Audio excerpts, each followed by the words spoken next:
Hello, I'm Daniel. I needed to do a follow-up video to the video yesterday, so that is what I am doing now. So first of all, I made a mistake. It could be said I made more than one mistake, but I want to address the email mistake first. I, yesterday, asked employees impacted by the WSL recall to send an email to an email address that wasn't correct. If you're impacted by the WSL recall, I want you to send an email to nteu.chapter.66@irs.gov. And in the subject line, put whether WSL recall, and in the message, say who your manager is and the date and time you were informed to return. This will help us not only track how many people are being called to return, but also when. Especially, we're wondering if anyone was called to return before yesterday, because they shouldn't have been. Our position is they shouldn't have been. And the other thing that I really needed to address was yesterday, I put this video together very fast yesterday because the announcement suddenly came out and I felt like I had to do something to address it. Yesterday, I implied that Lori Minks was dishonest with us. And I want to apologize for that. I do not know for certain that Lori Minks was dishonest with us. My suggestion was that she knew about the recall and she went out of her way to not tell us about it 2 days ago when we had our meeting the day before the announcement. I don't know that to be true. It may be that NTEU National found out before Lori Minks was told. And if so, that's really unfortunate and surprising as well. But that could be the case. We don't know necessarily how people above Lori Minks give her information. And we don't know if they do it at such a late time. It's troubling if they do. It bothers me a little, but it could be the case. So I do want to put that out there and say, I implied Lori Minks was dishonest, and that was not fair because I don't know. Now, that being said, we are offering Lori Minks the opportunity to come do a video with me or come do a podcast, record audio with me, where we give her the opportunity to explain to employees why they're safe.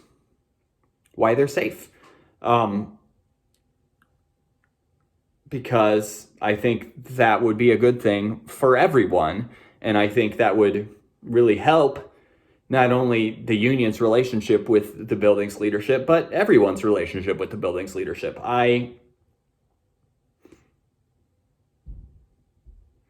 I want to be humble, but I want to say I'm really trusted by employees for the most part. And because of that, I think I'm a resource. And I would love to have a chance to have a conversation with Lori Minks and let you witness that. And also for her to have the chance to explain to you why you're safe and what the plan is. Because the truth is, we have learned that people like listening more than they like reading. And so really being able to see and hear, or at least hear, would be really beneficial and meaningful. I have had the position that the upper management of our building needs a person or needs people who have the job of making people feel safe, because we hear so much about people feeling unsafe, and I don't want many employees in the building to curse the name of Lori Minks and say Lori Minks doesn't care. And I'm certain Lori doesn't want that either. And we can do something about that if she's willing and if it's allowed. So we are extending that offer to her because we would like to give her that opportunity to just speak to you on our platform and really put out the message of why upper management thinks the building is safe, because it appears upper management thinks the building is safe. I don't want to put any words in their mouth because I know they're being told this by the people above them, but if they think the building is safe, they need to do something. That's what I think.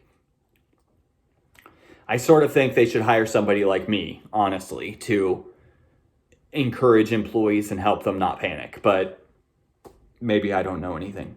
It's just, so when I implied she was dishonest, and again, I am apologizing for that, it is just because of the very strange timing of getting reports that she was touring the building and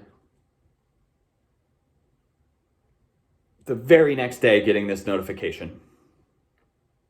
The very next day. Just the timing, really strange, really unfortunate. And so, Lori, if you're watching this, if you did not know, then I apologize. And you say you did not know, so that's where we're going with that. I apologize.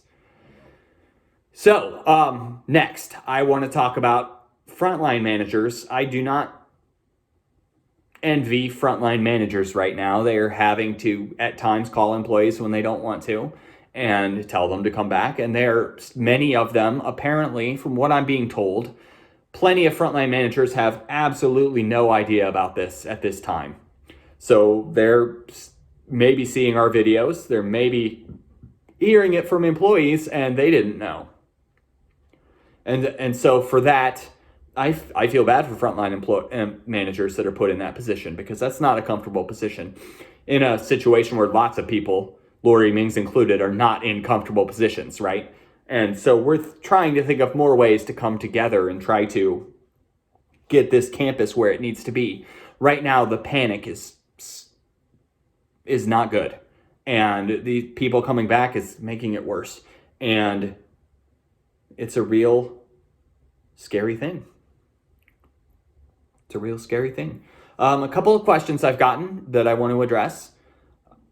Some people with high-risk conditions on telework are asking, will we have to go back? And I tried to make it clear, we've not been told anything official about teleworkers going back. This notification is not about you. This notification is only about those people on safety leave who are not working at all and do not have laptops at home.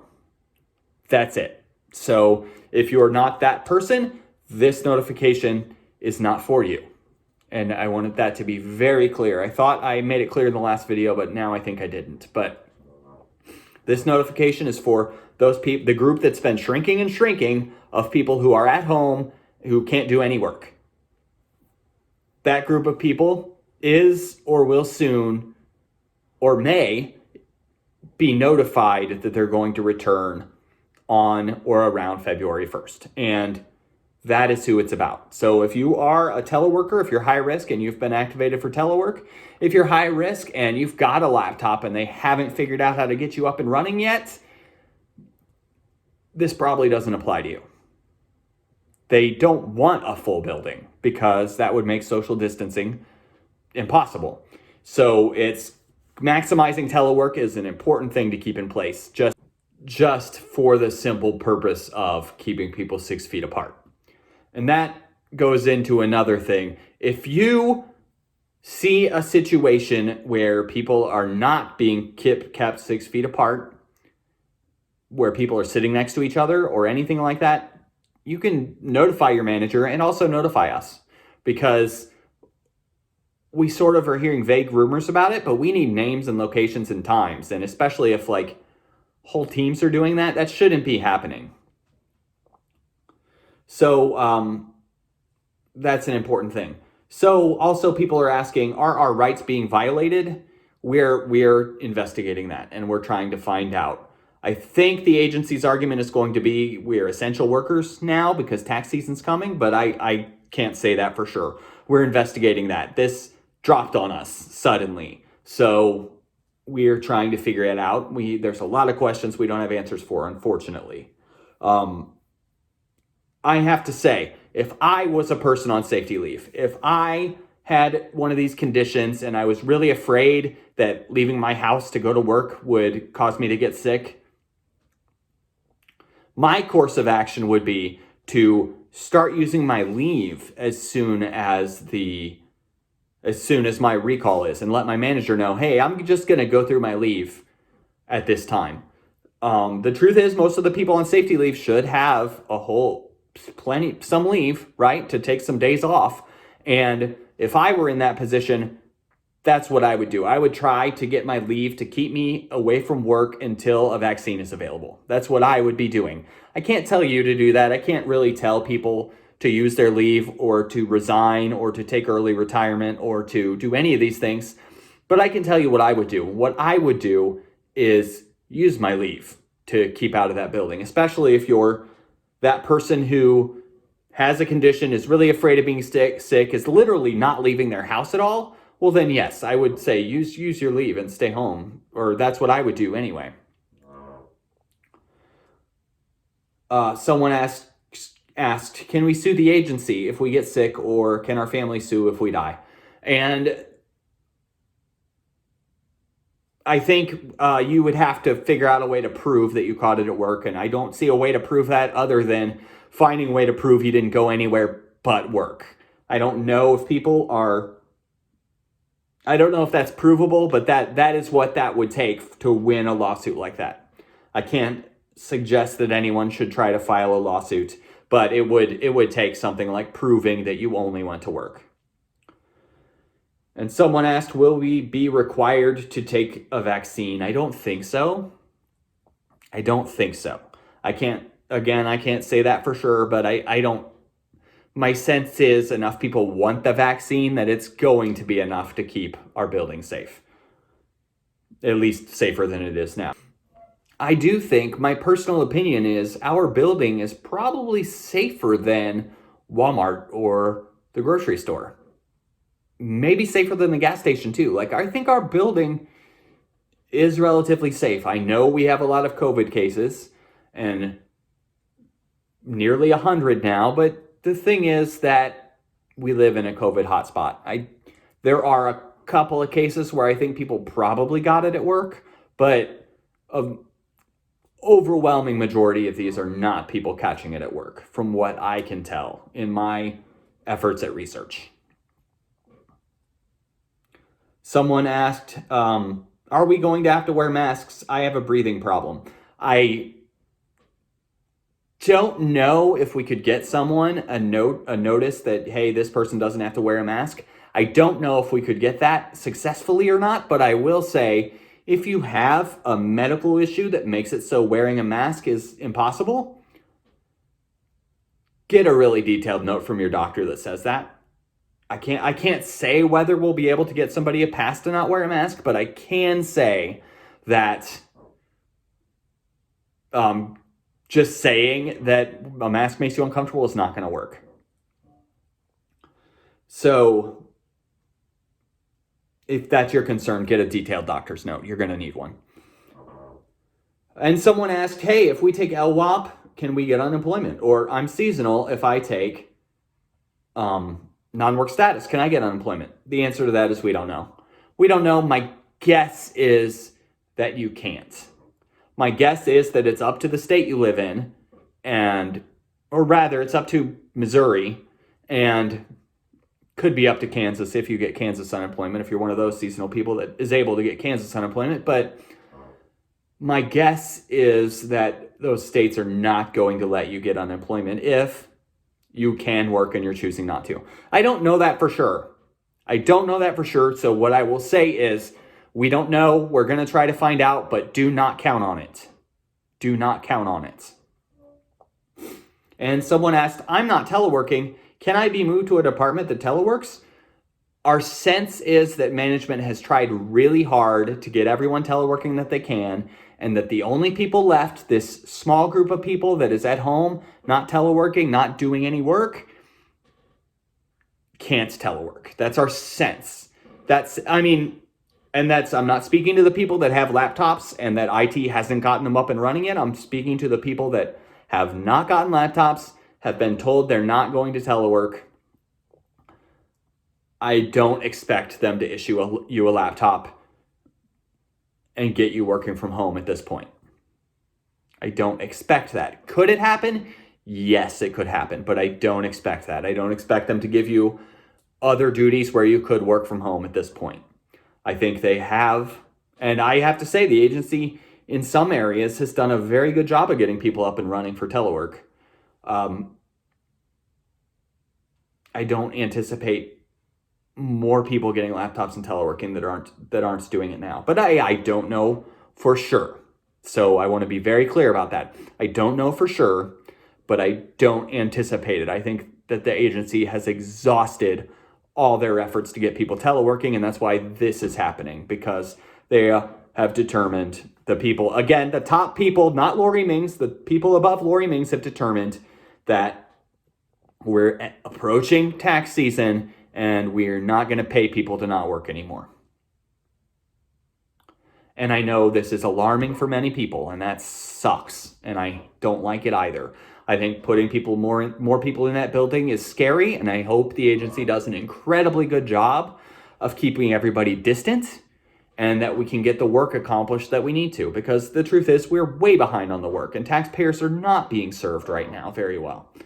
Although I think that has been narrowing as more and more people have been activated for telework. So again, I want to be very clear. This announcement that went out yesterday is only for the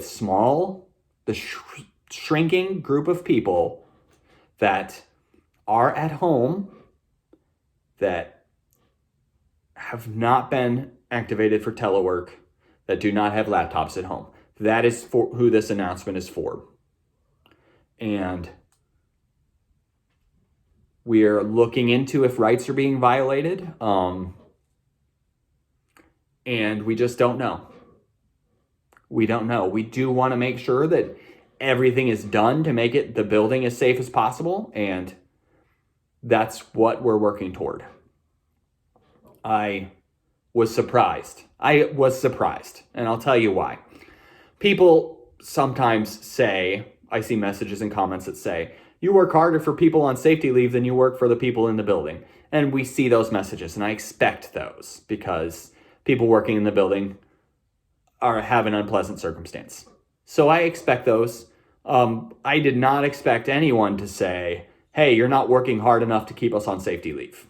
But I did see that. And to that, I just want to say, it's 10 months is a long time to be out of the building. I personally thought that this would last 5 or 6 months at most. So it has gone above and beyond my expectations. And ultimately, we knew this wasn't going to last forever. And I think I expressed more than once, like, I think this will end before you're comfortable with it ending. And we're trying to figure out if the contract's being violated. This is happening not just in Kansas City, it's happening all over. And we hope everyone can be kept safe. I don't know if they can or not. We're looking into things, and we are going to provide answers to questions when we get those answers, but we're all in a position where we're not getting all the information, and we would like more information. So clarity is the number one thing. I want to be informed by the national IRS. I want to be informed by our campus as well. And so we are hoping we can get more and more clear information. And that is why, again, we're putting out our hands to Lori Mings, and we are trying to help, because people are panicking, and I don't want employees to panic. And I know the agency doesn't want employees to panic either. The truth is that people who are scared they're going to die probably don't perform their jobs very well. And that's a whole other issue that needs to be addressed. So I am hoping that we can get something in place. And again, I will apologize one more time to Lori Mings. I put that video together quickly. I thought it was a very suspicious coincidence that we talked to her one day and the next day NTU National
the agency's benefit, it's to your benefit, it's to all our benefits if we can make people feel a little safer and not afraid they're going to die because they went to work.